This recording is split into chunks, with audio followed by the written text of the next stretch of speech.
विधि आज मैं मनरेगा मजदूर संघ के राष्ट्रीय अध्यक्ष अंबिका प्रसाद जी से मुलाकात करते हैं और आप लोग को मुलाकात करवाते हैं और जानते हैं कि आप किस प्रकार से मनरेगा मजदूर संघ में कार्य करते हैं, कैसे आम जनता तक इसका लाभ पहुंचाते हैं।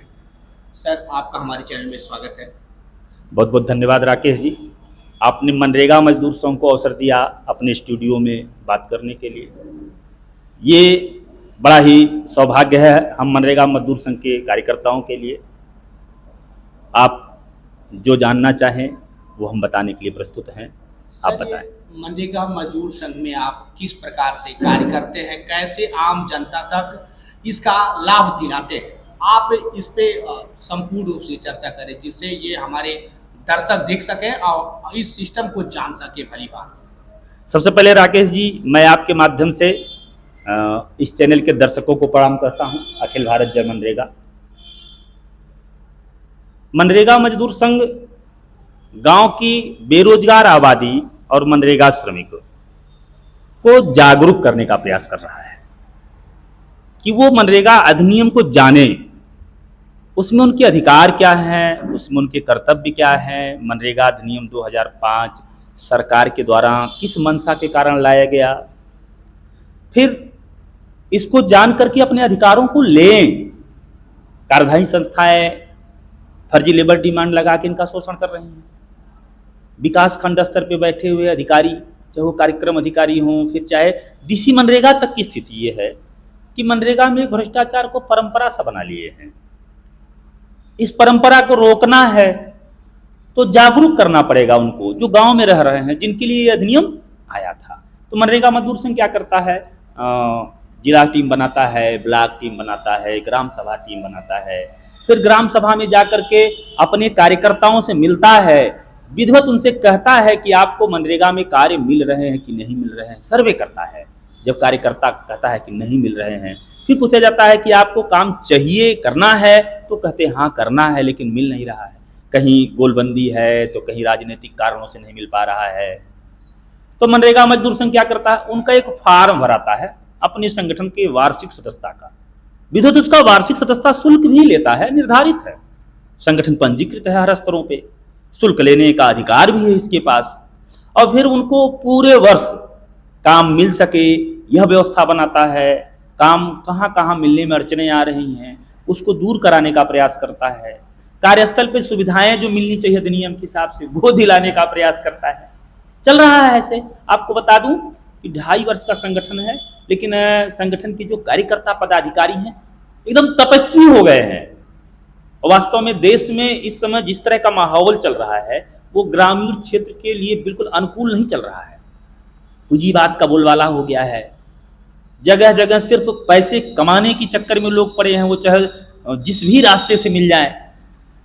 इससे हमारी जो गांवी संस्कृति थी, जहाँ सरल हृदय के लोग रहते थे, जहाँ लोग बड़ा ही स्वतंत्र जीवन जीते थे, उनके ऊपर इस भ्रष्टाचार का, इस आपाधापी जीवन का बड़ा ही बुरा प्रभाव पड़ रहा है, बड़ा दबाव पड़ रहा है।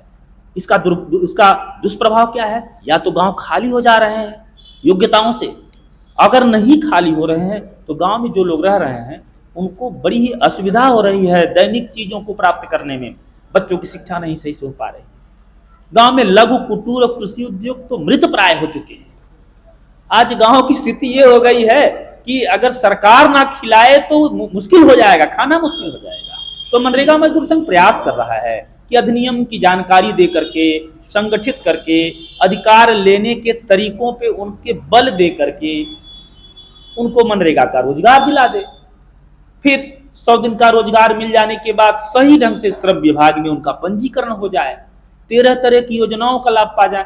मैं आपको बताऊं राकेश जी, आपके माध्यम से मैं ग्रामीण क्षेत्र के मनरेगा श्रमिक और बेरोजगार साथियों को बताना चाहता हूं कि जो श्रम विभाग है देश में जो संचालित हो रहा है, ये गांव के श्रमिकों के लिए वास्तव में जन्म से लेकर मृत्यु तक की सुविधा उपलब्ध कराता है। बच्चा पैदा हो गया तो 21,000, बिटिया पैदा हो गई तो 25,000, बेटा पढ़ रहा है तो स्कॉलरशिप, बेटा बेटी 9 में चले गए तो स्कूल जाने के लिए साइकिल, ड्रेस, कपड़े, बच्चा अगर बीटेक कर रहा है तो वार्षिक 1 लाख रुपए, श्रमिक मर गया तो अंत्येष्टि के लिए 25,000 रुपए, 10 साल अंशदान जमा किया तो 60 साल होने पे 3,000 रुपए महीने पेंशन, यानी पैदा होने से लेकर मरने तक, लेकिन ये सुविधाएं नहीं पहुंच पा रही हैं। बीच में जो चोर हैं, जो शॉर्टकट से अमीर बनने का प्रयास कर रहे हैं, ये लोग इनके हकों को रोक रहे हैं। मनरेगा मजदूर संघ इनको जगा करके, इनको जागरूक करके, इनको संगठित करके इनका अधिकार दिलाने का प्रयास कर रहा है। अभी आप समूहों को ले लो, बड़ा अच्छा मामला है ये।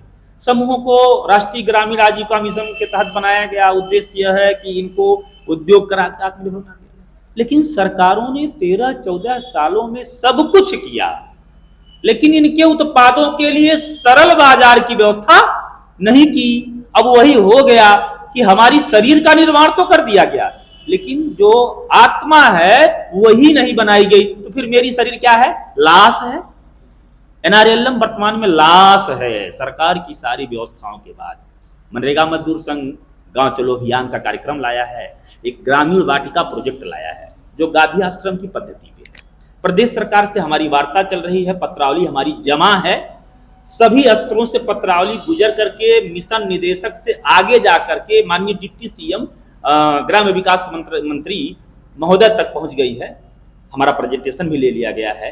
आशा है कि इसी अप्रैल में हमको अनुमति मिल जाएगी कि हम राष्ट्रीय ग्रामीण आजीविका मिशन के साथ रह करके और समूहों को के जो उत्पाद हैं उनको सरल बाजार उपलब्ध करा पाएं, जिससे हमारे समूह अपने उत्पाद को बनाने में रुचि लें और आत्मनिर्भर हो पाएं। यही प्रयास मनरेगा मजदूर संघ का है। वर्तमान में अभी तो बहुत आगे नहीं जा पाया है संगठन, उत्तर प्रदेश के 75 जनपदों तक ही जा पाया है। भारत अभी बहुत दूर है, क्योंकि भारत आप जानते हो केंद्र शासित प्रदेशों को लेकर 29 राज्यों का देश है, लेकिन यूपी के 75 जनपदों में पहुंच गए हैं। कुल एक्टिवेटेड जॉब कार्ड धारक यूपी में 3 करोड़ के आसपास हैं। हम लोग 7 लाख एक्टिवेटेड जॉब कार्ड धारकों को संगठन से मजबूती से जोड़ चुके हैं। पिछले वर्ष हमने 17,000 मनरेगा श्रमिकों को विकास खंड स्तर पे काम की मांग करवाई थी।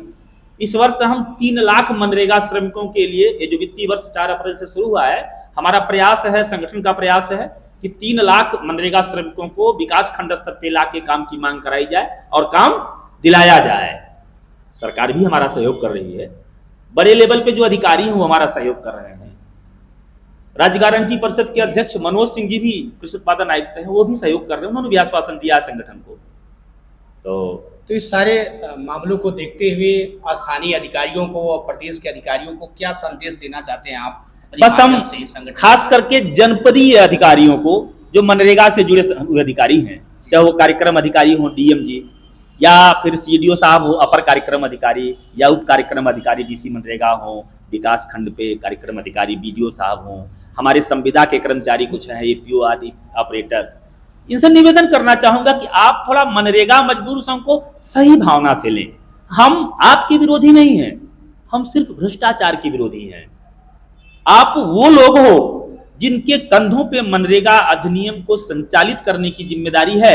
इसको मनरेगा मजदूर संघ भली भांति महसूस करता है। हम आपका आदर करते हैं, हम आपके साथ लग करके ग्रामीण बेरोजगारों के जीवन में एक नया सवेरा लाना चाहते हैं, मनरेगा अधिनियम का लाभ उन तक पहुंचाना चाहते हैं। इसलिए आप हमें सकारात्मक मोड़ में लें, हमारे पदाधिकारियों को सकारात्मक मोड़ में लें, हमें अपना सहयोगी समझें, हमें विरोधी ना समझें। हम हमेशा प्रयास करेंगे, मनरेगा मजदूर संघ के लोग, हमारे ब्लॉक अध्यक्ष, हमारे ग्राम सभा अध्यक्ष, हमारे जिला अध्यक्ष हमेशा प्रयास करेंगे कि बीडीओ साहब, एपीओ साहब, डीसी साहब, सीडीओ साहब से हमारा गतिरोध ना हो। क्यों? क्योंकि हम चाहे जितना जागरूक करेंगे अपने श्रमिक को, काम तो बीडीओ साहब को ही देना है, मस्ट्रोल तो एपीओ साहब को ही निकालना है। तो हम नहीं चाहेंगे हम इनसे विरोध करें। ये हमारे रोजगार को देने वाले लोग हैं, हम इनके सहयोगी हैं और ये हमारा सहयोग लें और हमें सहयोग दें, आपसी समझ बढ़ाएं, हमारे पदाधिकारियों को आदर दें, इस भाव से आदर दें कि हम इनके सहयोगी हैं। मेरा यही संदेश होगा ग्राम विकास विभाग के सभी अधिकारियों और कर्मचारियों को। आज हम लोग उत्तर प्रदेश के जनपद संत कबीरनगर में बैठे हुए हैं और वार्ता कर रहे हैं, और उत्तर प्रदेश की योगी शासन जो है, सुशासन की सरकार है। ऐसे में आप क्या मानते हैं कि जनता तक ये जो राष्ट्रीय मनरेगा की योजनाएं हैं नहीं पहुंच रहा है और स्थानीय जो अधिकारी हैं अपने कार्यों को भली भांति नहीं कर पा रहे? देखिए, मैं यूपी के दौरे पे रहा, मैं लखनऊ प्रशासन में बैठे हुए ग्राम विकास आयुक्त प्रियदर्शी जी से भी मिला, 2-3 बार मिला, 15-20 मिनट बैठ के बात होती है। और कृषि उत्पादन आयुक्त मनोज सिंह जी से भी मिला, केशव प्रसाद मौर्य जी से भी मिला, विजय लक्ष्मी जी से भी मिला, उनके कार्यालय में बैठ के बापू भवन में। इन लोगों से बात करने पे पता चला कि ये लोग मनरेगा को लेकर बेहद गंभीर हैं। ये चाहते हैं कि ग्रामीण क्षेत्र की आबादी को मनरेगा का लाभ मिले। जिलाधिकारी जितने भी हैं यूपी में, वह भी चाहते हैं मनरेगा का लाभ ग्रामीण आबादी को मिले, लेकिन विवश हो जाते हैं ये कहां जाकर के, विकास खंड स्तर पे। वास्तव में मनरेगा में जो मजबूत भ्रष्टाचार की जड़ है वो शुरू होती है कार्यक्रम अधिकारी मनरेगा से, अतिरिक्त कार्यक्रम अधिकारी से होते हुए आप कंप्यूटर ऑपरेटर के माध्यम से तकनीकी सहायक के द्वारा रोजगार सेवक तक जाती है। अगर इस चैनल को जिलाधिकारी सही कर दें तो मनरेगा में मनरेगा मजदूर संघ को किसी ग्रामीण बेरोजगार को न जागरूक करने की आवश्यकता होगी, न संगठित करने की आवश्यकता होगी। गांव का बेरोजगार मनरेगा श्रमिक आराम से मनरेगा अधिनियम का लाभ पा जाएगा। अगर डीएम साहब अपने अपने जनपदों में श्रम प्रवर्तन अधिकारी को थोड़ा व्यवस्थित कर दें, अनुशासित कर दें, उनके अंदर वह चेतना जगा दें कि ये जो श्रम विभाग की 13 योजनाएं हैं ये उन गरीब और निरीह लोगों के लिए हैं जिनके लिए मात्र जीविका का साधन है, जीवन का साधन है, ऐसो आराम और भौतिक संसाधनों में नहीं आता है, उन तक ये पहुंचा दें तो आप जान लो, भरोसा रखो आप मेरी बातों पे कि ग्रामीण क्षेत्र बेहद सुंदर हो जाएगा। हमारा गांव फिर वही गांव हो जाएगा जो आज के काफी दिनों पहले था, जहां छोटे छोटे उद्योग हुआ करते थे। गांव में घुसते थे हमारे लोहा के काम करने वाले कुछ लोहार साथी लोहे के सामान बनाते हुए मिल जाते थे। गांव के तालाबों में हमारे कपड़ा की धुलाई करने वाले साथी कपड़े धुलाई करे मिल जाते थे। कास्ट का काम करने वाले बढ़ई मिल जाते थे। मिट्टी का बर्तन बनाने वाले कुम्हार मिल जाते थे। वो व्यवस्था तो नहीं आ सकती क्योंकि वर्तमान में उसकी आवश्यकताएं कम हो गई है, लेकिन उसका बदला हुआ रूप कुटीर लघु कृषि उद्योग के रूप में पुनः आ सकता है। गांव में हमारा गांव फिर स्वर्ग हो सकता है। शहर आर्थिक आजादी पा चुका है, गांव अगर आर्थिक आजादी पा जाए तो हमारा देश सही मायने में आर्थिक आजादी को पा जाएगा। मनरेगा मजदूर संघ का प्रयास यही है। मैं राष्ट्रीय अध्यक्ष अंबिका प्रसाद श्रमिक आपसे वादा करता हूं, जब तक शरीर में प्राण रहेगा गांव की आर्थिक आजादी के लिए निरंतर काम करता रहूंगा अपने साथियों के साथ। आज तक देखने को ये मिला, जो भी सरकारें आई गांव के लोगों को जोड़ करके और उन्हें अनेक योजनाओं का लाभ दिलाने के लिए और सरकारी योजनाएं भी बनाई, परंतु उन तक लाभ नहीं पहुंचा। ऐसे में आप किसको मेन जिम्मेदार मानना चाहेंगे?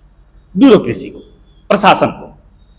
शासन, मेरा मानना है, जो मैंने देखा अपने 43 साल की उम्र में, शासन हमेशा ईमानदार होता है, प्रशासन उसको बेईमान बनाता है।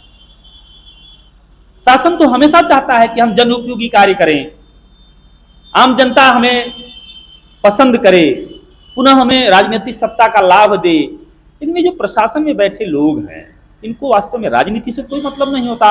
ये 60 वर्ष के कर्मचारी हैं, इनको नौकरी करनी होती है, ये सिर्फ नौकरी, अपना हित, नौकरी के हित को ध्यान में रखते हैं और ये सरकारों की लोककारी लाभकारी नीतियों का अपने हिसाब से संचालन करते हैं। यहाँ परेशानी यही है।